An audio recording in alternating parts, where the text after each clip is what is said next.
Hey everyone, welcome to the Roto Grinders Morning Grind podcast. I'm your host, Stevie TPFL. It's Wednesday, it's August 31st, and I'm ready for this month to be over, so I can't wait for Thursday. But we do have 6 baseball games on this early slate to talk about, and we do have the stat wizard himself, Derek Carty. How you doing, my friend? Pretty good, especially since I've been anointed the stat wizard. I like the sound of that. Hey, you like that, right? Yeah. Well, it's one of those things where I'm actually really interested to talk to you about something. One of the last games we talk about here today. So I'm really excited that you're actually joining me today. And I want to get your take on something that, if you were on Twitter during Matt Moore's no hitter, you know how I feel about certain something. So we'll talk about that here in a minute. But before we get into that, let's talk about our sponsor site, fantasydraft.com. Bunch of stuff in the early slate, bunch of stuff in the late slate, but make sure you start trying to win tickets to this NFL stuff. We got all kinds of stuff here, $100,000, a $25,000, and a $25,000 5-week Super Survivor. I'm super pumped for the Survivor games. I love that game where you only have to beat 30% of the field every day. If I could get past day one in these baseball ones, I've been, money after day one. Yeah, I actually haven't dabbled in the survivors at all. That's okay though. You're a DraftKings homer. It's true.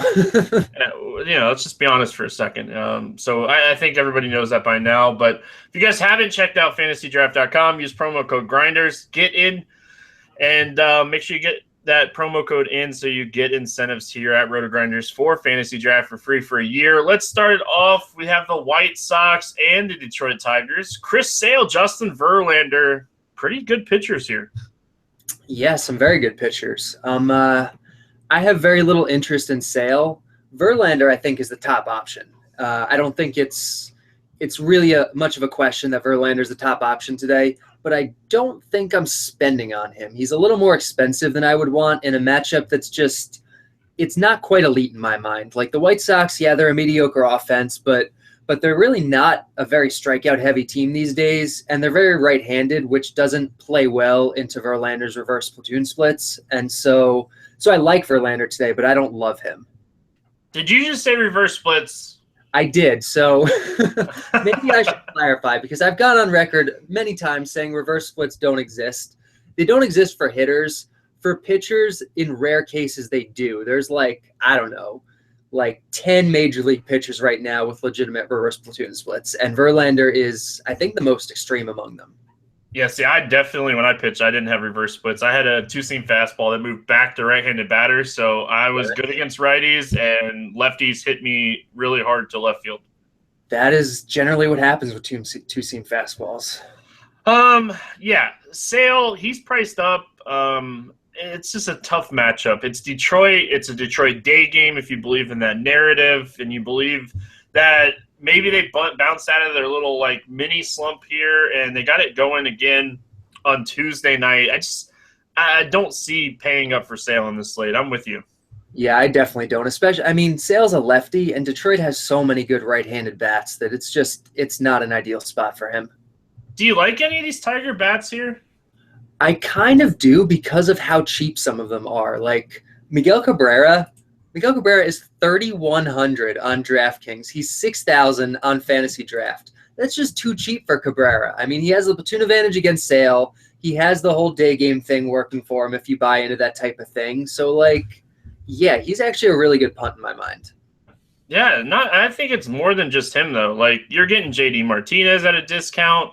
Justin Upton's a streaky hitter. Ian Kinsler I think you could honestly make a pretty decent stack here. You could definitely make a decent stack here. I think a guy like JD Martinez or Justin Upton, they're a little closer to fairly priced. I don't think you're getting a whole lot of value on them. But Cabrera and maybe a Kinsler or a V-Mart, I can definitely see some value there. Yeah, James McCann, JD Martinez, Ian Kinsler, all with solid ISOs against left-handed pitching this season. I know you like a larger sample size. This is starting to become the time that I really start looking at this year's stats. Yeah, I like a larger sample size, especially when you're looking at platoon splits like that. But, you would expect these guys to be better against left-handers. So I think it's just kind of verifying what we should expect them to do. looking at the bats here, anything stand out to you for the White Sox? Not really. Like I said, Verlander's a top option on the slate. It's not like I think he's going to dominate this offense, but I'm not looking to pick on him either. I know you don't like BVP. I know you don't like it. This is well known. What do you got? Victor Martinez is 18 for 38 with 4 home runs and only 6 strikeouts against Chris Sale. Okay. I mean, that's getting up to a larger, it's 38. It's not 12 at bats. It's not. 38 is getting into larger territory, but for me, I don't know. I can't trust 38, but 3,000 on DraftKings. What is he? Six. He's not listed on Fantasy Draft. Where is he? 6K. 6K. Okay. Super cheap. Yeah. So I mean, I like him for the price, not necessarily for the BVP. Tampa at Boston. Stephen Wright, Drew Smiley. What's your thoughts here on these two guys? I'm a fan of Smiley in general. I'm not a fan of him in this matchup. I think Boston does some damage on Wright today, or does some damage on Smiley rather. Yeah, wind blowing out at 12 miles an hour here at Fenway in this day game. It's going to be 88 to 89 pretty much the entire game. I don't even think I like Wright in this game. I like Wright when it's like 72 degrees. I like Wright when it's opposite day. And that's about it. Hey, man, you know that I've looked into this weather knuckleball stuff so much. But, no, I don't think this is the spot you use Stephen Wright. Yeah, no, I agree with you. Not ideal knuckleball weather. I agree with you. Let's talk bats in this game because I think there's some interesting bats here. We'll start with the Red Sox against the lefty. What kind of stands out to you here? I mean, the guy that you really want to prioritize here is going to be Mookie Betts. He's their best right-handed batter. He's going to have the platoon advantage. Smiley is not good at preventing stolen bases. So even though he's, been moved down to the cleanup spot, I still think there's some stolen base upside here. If I'm going with one Red Sox bat, it's definitely Mookie. Yeah, I don't disagree. Pedroia is super hot right now, hitting the ball really well. Chris Young is back in our lives. He has really good platoons throughout his career against left-handed pitching, so I don't mind him as a punt. You're not going to get him as a punt on Fantasy Draft or DraftKings, but he's 3,100. I don't even think you get him on a punt at FanDuel. They priced him up like he's facing a lefty today. Yeah, he's one of those guys where I don't quite buy into the extent of those versus left-hander numbers. And I do think he's a guy who tends to get pinch hit for a decent amount once it gets into the bullpen. So I don't know. For me, I like a discount on a guy like that, and you're not getting that today. You really are not getting a discount on him. The pinch hit thing, though, like the Red Sox have gone through so many left fielders this year. I'm not too worried about the pinch hit because I could see Holt or Jackie Bradley Jr. getting a day off here. That's possible. Looking at the Rays against Stephen Wright, anything that piques your interest here? I mean, I'm not a big fan of Wright, but it's not like I'm really looking to pick on him either. I think a guy like Kevin Kiermaier is interesting here. He is 29 on DraftKings and 56 on Fantasy Draft. It's not like I necessarily think he's a great bet to hit the knuckleball, but he profiles so well in this park and he's so cheap. Like it's the perfect park for lefty contact hitters. And so if Kiermaier is able to square up a knuckleball or two, I think he profiles well, or possibly even once the bullpen comes in. So he'd be the one Ray I think that I'd be the most interested in. Yeah, I don't mind Brad Miller too. Where you have to play a shortstop like DraftKings or FanDuel, Brad Miller is having a good season. I'm a big fan of Brad Miller. I think he's very underrated. The other guy that I think I'd have interest in, maybe more on FanDuel, he's better priced than he is on DraftKings or Fantasy Draft. I like Evan Longoria. I think he has a history of hitting knuckleballs well. Is his BVP against Wright and Dickey good? He's never faced Wright. I'd have to pull a Dickey. I don't feel like doing it. Right. Yeah, I think he's good. He's been good against Dickey, which is always a nice thing to have. But he is the type of guy who does profile well against knuckleballs, and so in a park like Fenway, hitting towards the monster, like I think he could be a sneakier play today. Yeah, I'm gonna pull it up. You know me. I get a chance to talk about BVP. I have to take advantage. I'm giving you that opening. Like, you got to take it. It's very rare that I'll be the one to bring up BVP. Because I think you're right. Let's see. And it's not like we have a lot to talk about. We only have we have 6 games on this early slate. So, so we have a little bit of space to fill. Yeah, so hold on one second. All right, we got the R.A. Dickey page up. Let's look at Dickey against the Rays. And Evan Longoria is 14 for 50, 280 average, couple home runs. Nothing too crazy. Oh, and not what I expected. Yeah, about a 20% strikeout rate. So nothing crazy, nothing great.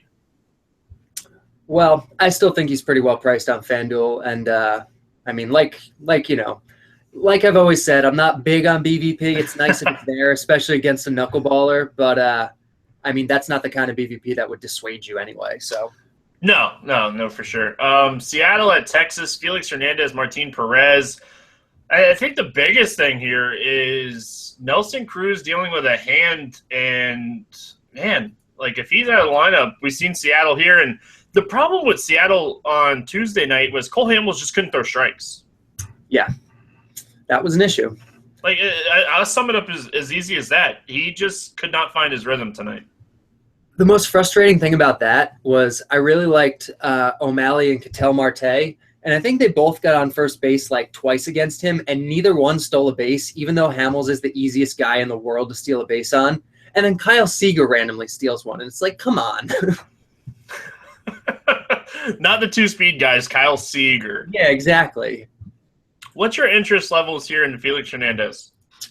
Honestly, I'd forgotten he was on the slate. I'd forgotten this whole game was on the slate. So I mean that should speak to what I think about it really. Like I think Felix is okay. He's fine for GPPs, but like he's going into Texas. It's hot. It's a day game. Like he's very risky also. I've been playing Felix a lot since he's come back. I'm off in here. 95 to 97 degrees throughout this whole game. It's just too hot. Like I'm not playing either one of these pitchers. Yeah, I'm with you. I've been on the play Felix train for a few starts now. This is not one of them. Yeah, because he's looked better, and you're getting 100+ pitches, but this is not the spot. You got to pick your spots. Let's talk bats here. Looking at the Seattle bats against Martin Perez, anything pique your interest? No, I mean, the guy that you would want to play against him is Cruz, who we don't even know if he would play because you want to play righties against Perez. And Cruz is really the only viable cash game righty that the Mariners ever have. Like, you can't play Gutierrez or Daiho Lee or any of their other righties in cash games because they get pinch hit for too much. Actually, I stand corrected. Mike Zunino could be an option. Yeah, I don't mind the Gator, Florida Gator Mike Zunino. Yeah, but the thing is, like, if Nelson Cruz is out of the lineup, I think there's a better chance that Gutierrez doesn't get pinch hit for. I think he's an interesting tournament play because looking at his numbers against lefties this season, he strikes out a ton, but he makes hard contact 49% of the time. So that's the type of pitcher you want in a hot day game. Yeah, I mean, he's very good against lefties. I like him in general. If he didn't get pinch hit for so much, I would be all over him. But, I mean, it is going to depend a little bit on what the lineup looks like, I guess. Like, if there's some lefties sitting on the bench, then I'm going to be less likely to want to use him. Looking at the Texas side of things here, do we pick on Felix here? No, not in cash games at least. In GPPs, if you want to, sure, because there is a chance he gets blown up in this Texas heat. But it's not a very high probability play. I think the only guy that I have interest in is Ian Desmond as a one-off. Like, I want the right-handed power bat. Felix has a really solid soft contact rate against lefties. Doesn't give up a lot of hard contact to lefties. So I think I would want Desmond here. I could see Desmond too because Felix has some issues with preventing steals. So Desmond definitely has some speed to take advantage of that. Oakland at Houston, Mike Fiers against Ross Detweiler. Mike Fiers, can we keep doing this? Is this going to be a thing now? Oh, we can absolutely keep doing this. I was all over Musgrove and McHugh the last couple days. Fiers is in the exact same spot. I mean, like people, they talk about how Oakland doesn't strike out. They have, I think, the 27th lowest strikeout rate on the year. And it's misleading because they're a different team now than they were earlier in the year. Like they don't have Jed Lowry and Josh Reddick and Billy Burns and Billy Butler like dragging down that strikeout rate anymore. They have Ryan Healy and Jake Smolinski and Brett Eibner and Chad Pinder. Like, so this is a very different team, especially when you get them away from O.co, which suppresses strikeouts, and you put them in Minute Maid, which boosts strikeouts, especially when the roof is closed. This is actually a really good strikeout matchup for Fiers. Yeah, it's going to be super hot. I would be shocked if they had the roof open in this game. Yeah, they've already announced it's closed, so. Perfect. Even better. It's going to be a thing for the rest of the year. I'm going to talk about it on the podcast every day. I'm streaming pitchers against Oakland the rest of the year. Especially when Oakland is on the road and in kind of a pitcher's park here. I'm all over it. I don't know if I'd go as far as a pitcher's park here. I know we have different thoughts on this ballpark, but I'm definitely playing Fiers here. Ross Detweiler, on the other hand, no thank you. No, definitely no Ross Detweiler for me. I think we're going to be on the same page when it comes to the Oakland bats. Nothing stands out to me here. No, literally nothing. Well, Chris Davis, always a one-off. Every single day, Chris Davis is a one-off tournament play every day. In a tournament, sure, because he always has that power upside. Fiers is a fly ball guy, but he's way too expensive for cash games. No, yeah, you don't play Chris Davis in cash. Like, even if he has a dream matchup, maybe, but you don't play him in cash games. Yeah, I'll play him in good matchups, but definitely not in something like this. Looking at the Astros, Colby Rasmus, I'm going to take a bow. You guys can't see me, but I will take my bow. I called the Colby Rasmus play yesterday, coming back from the DL. He was 1.7% owned, hit a home run. I love this guy. Okay, Colby Rasmus, love, touting, done. Let's talk Houston bats. Yeah, I'm always a fan of Rasmus as a GPP guy. He has big power. Not today against Detweiler. He probably won't even be in the lineup, I wouldn't think. No. You don't play him against the lefty. No. I like this more as a stack than finding one-offs. I guess for me, like the way I'm approaching this slate is I'm going cheaper on pitching, and so I'm just spending up on like the elite bats today, like the Red Sox bats and the Coors bats. But especially, we're going to get into Coors later, but especially if it winds up being like the good pitchers in Coors today, then I can see maybe getting some more Astros exposure. And it's going to be your usual suspects, your Springers, your Altuves, your Correas. If you happen to need a punt, which I don't think you do today, I do like Gurriel here.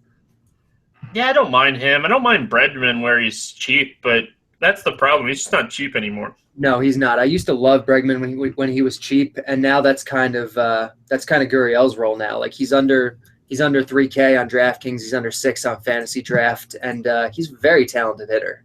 People jumped off that Bregman train so fast when he got called up and was cold. Hey, sometimes it takes a minute to adjust. Dodgers at Rockies. It's going to be a tale of two things here.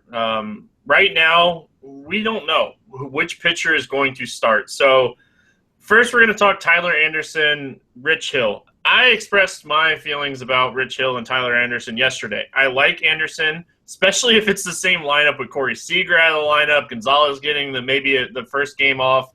Like, that lineup looked awful. I had a lot of Anderson. It burned me. I had a lot of Rockies. My coffee mug does not have coffee in it while we're recording this podcast. And then, man, you're a Rich Hill person. I was like messaging you before we went on the podcast last night, and Rich Hill throws a lot of curveballs, and if he doesn't adjust throwing those curveballs in Coors, like, I'm going to stack the Rockies again. Yeah, and I think I mean, you were saying that they were super low owned last night, and I would imagine they'll be even lower owned today if it is Hill and Anderson in this early game, because originally it was going to be Stripling and Jeff Hoffman. And so now their prices are jacked up even further because it was supposed to be against these weaker pitchers. So, like, I would have to think these guys would have low ownership in GPPs. They were all under 5% except for Arenado was like 6. Oh, man. Yes, everybody that's listening to the podcast, I'm very tilted about the Rockies postponed game. It sucks, too, because, like, it's the same type of weather we see basically every Coors game the entire year. And, like, twice a year we get a game like this where it gets postponed. And it's tilting. I play Coors Field every day because, like you said, twice a year we get a rain out.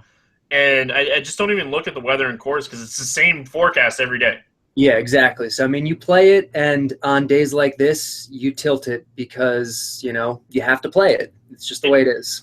It happens. That's the point of the story here. Now, if it is these other two pitchers, if it's Stripling and Jeff Hoffman, like, man, I want Hoffman outside, of course, in a good matchup because I actually think this kid's good. But this is not a spot that I'm going to use either one of these guys. Yeah, I'm actually not a big fan of Hoffman. I'm definitely not playing these guys. And if it is Hoffman, then I want lots of Dodgers bats. They should have. Hoffman should still be in the minors, right? I said that when he got called up. That I think they're calling him up too soon. Yes, for sure. Kid has a lot of talent, but yeah, he's up. I think he's up a whole year too early. So I think this is the time next year he should be up. But it is what it is. If he's pitching and Stripling's pitching, every single bat's in play. We don't even need to get into it. Like, yeah, if Stripling and Hoffman are pitching, you can play any bat from either side. Expect them to be popular. It's it's a good spot. Yeah, that's pretty much it. Roll off the best hitters from each team, and they're all in play. All right, last game here on this little 6-game slate. Nice little podcast. You guys playing the early slate are definitely going to like this one. Arizona at San Francisco, Matt Moore, Shelby Miller. I kind of teased at this when we started. What's your thoughts on Matt Moore and the coach, Bushi, letting him just try to get that no-hitter in his last start? I think it was a good – so I'm going to preface this. I wasn't on Twitter that night, so I don't know what your take on it was, but I like that they let him do that. I mean, it's not like he's a young guy anymore that they're trying to protect. It's kind of a once-in-a-career opportunity. I think you let him do it. But I mean, obviously there can be repercussions from that. Yeah, being a person that's torn his rotator cuff 3 times, I've torn it 3 times. I seen Matt Moore get that out with Utley. It was the first out of the 8th inning, so he was at 7 1/3, and it was at 115 pitches. And I was like, "Go get him!"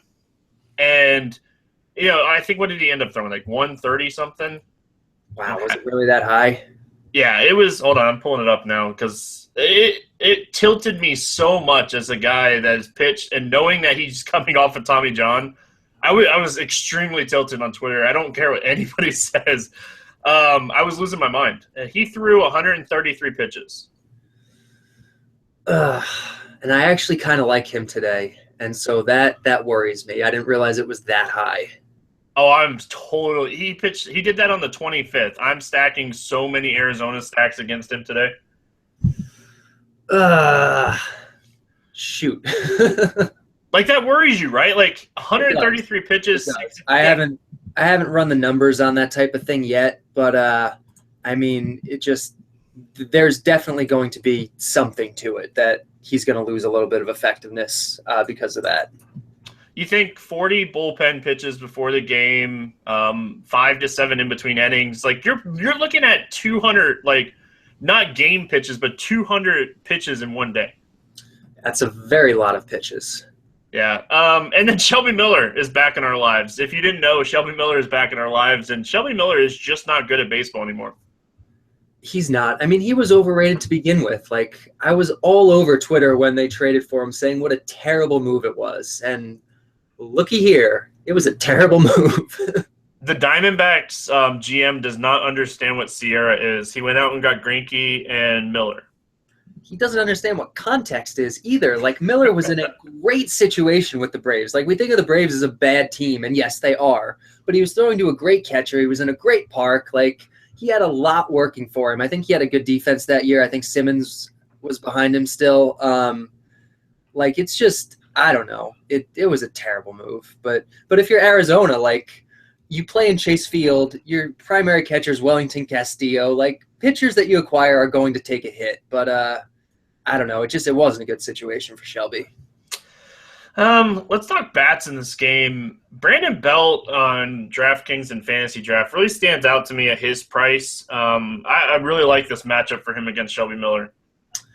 Yeah, this isn't a game where I'm going to be pulling a lot of exposure in cash games from. But I mean, Miller's obviously terrible, but the park is going to limit my interest a little bit in Giants bats.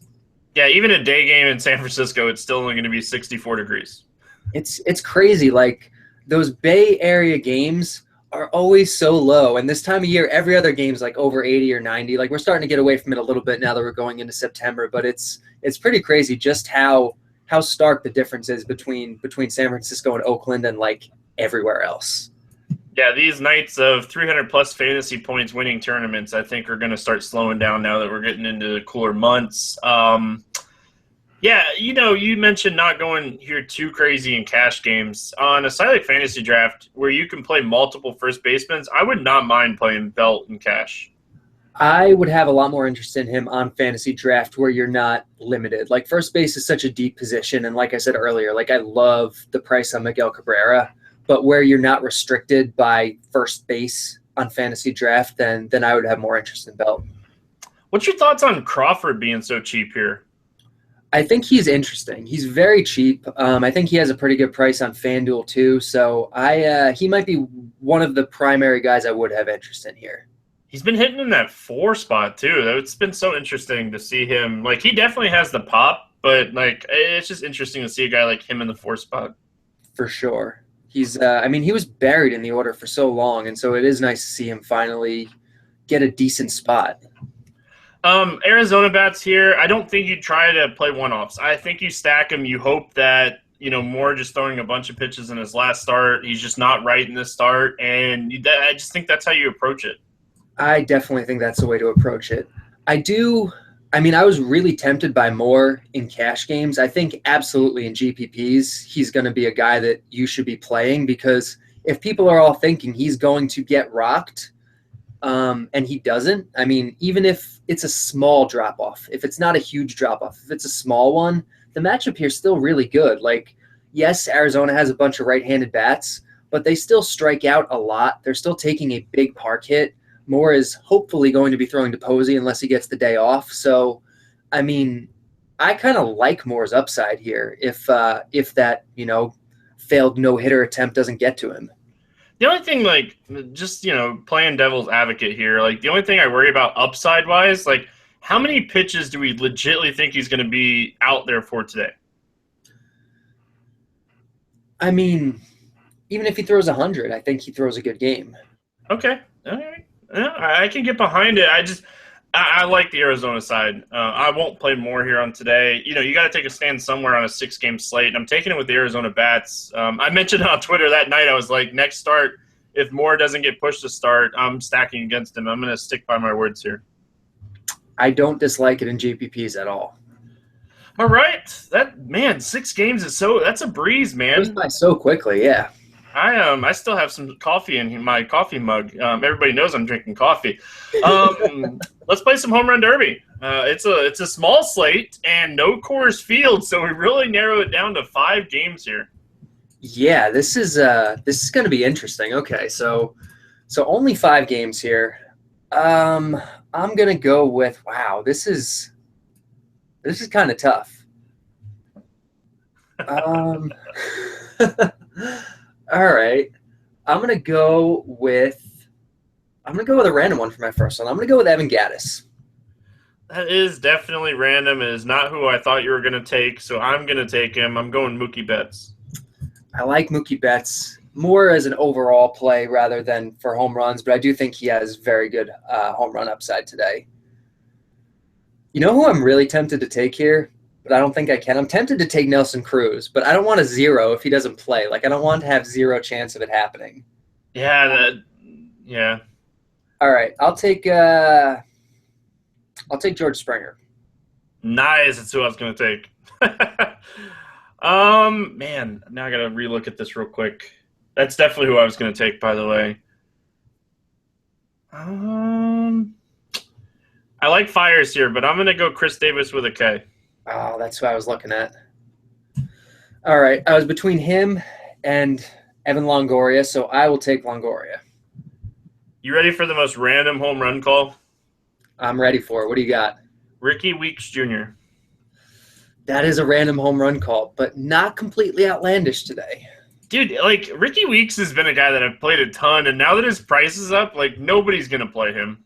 Yeah, I liked him, especially on FanDuel. His price was really low for a while. He's still only $2,700 on FanDuel.